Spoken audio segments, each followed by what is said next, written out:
Kelas 6, tema 6, menuju masyarakat sejahtera. Subtema 2, membangun masyarakat sejahtera. Pembelajaran 2. Ragam tarian di Indonesia. Indonesia kaya akan budaya, di antaranya karya tari.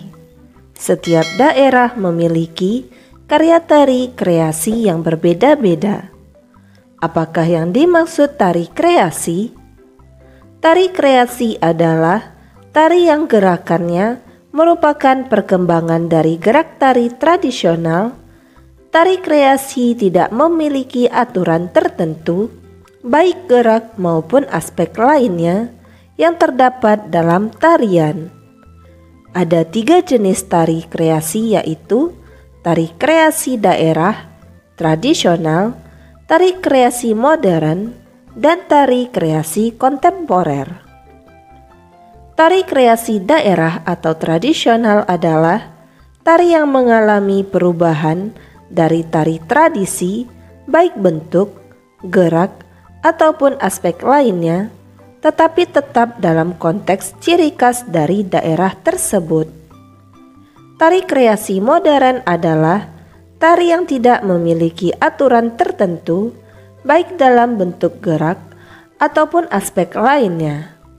Tari kontemporer adalah tarian yang dibuat berdasarkan isu yang beredar pada waktu tertentu. Bentuk karya tari kreasi dapat berupa bentuk tari tunggal, tari berpasangan, dan tari kelompok. Tari tunggal adalah karya tari yang diperagakan oleh seorang penari. Tari berpasangan adalah karya tari yang diperagakan oleh 2 orang penari. Adapun tari kelompok adalah karya tari yang diperagakan oleh lebih dari 2 penari. Ayo berdiskusi pada halaman 53. Lihat bacaan tentang ragam tarian di Indonesia di buku tematik siswa. Bacalah dengan cermat teks non-fiksi di atas bersama dengan teman sekelas.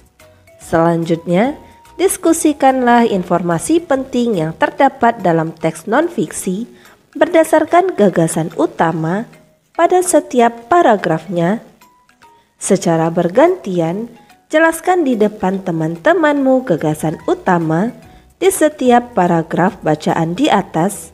Kemudian tuliskan hasil diskusi bersama teman satu kelas dalam tabel berikut.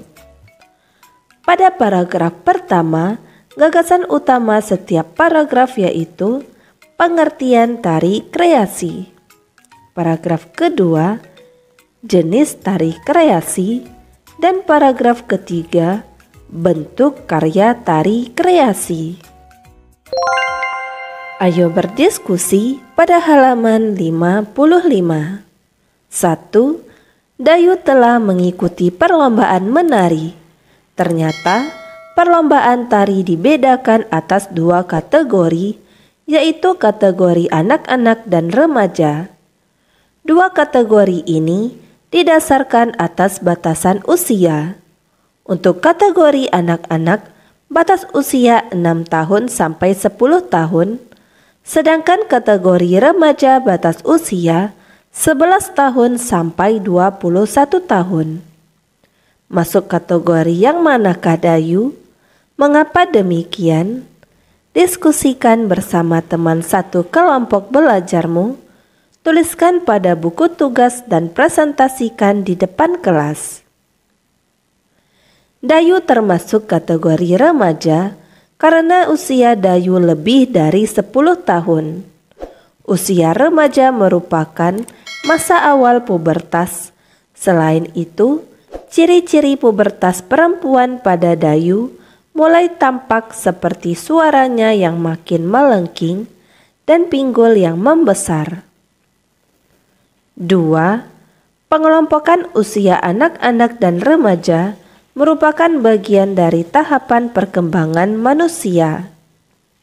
Manusia akan mengalami beberapa tahapan perkembangan, mulai dari sebelum lahir, bayi, kanak-kanak, puber, remaja, dewasa, dan usia lanjut. Kamu yang berusia 10 sampai 11 tahun termasuk masa awal pubertas. Bagaimanakah perbedaan masa kanak-kanak dan pubertas itu?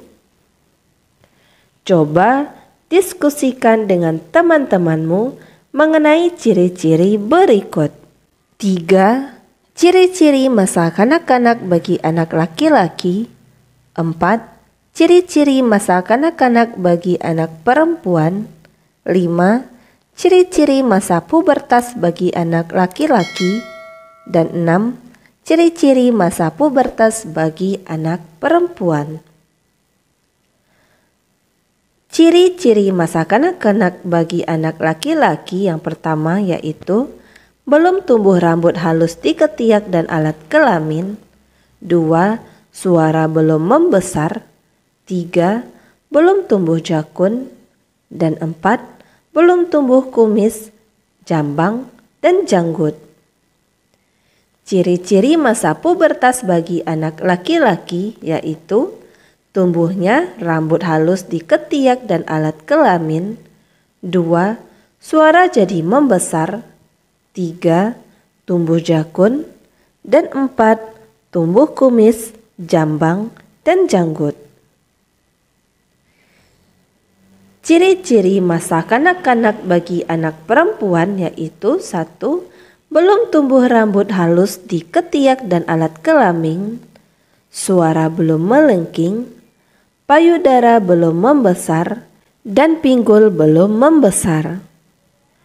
Ciri-ciri masa pubertas bagi anak perempuan yaitu tumbuhnya rambut halus di ketiak dan alat kelamin, suara jadi melengking, payudara membesar, dan pinggul membesar.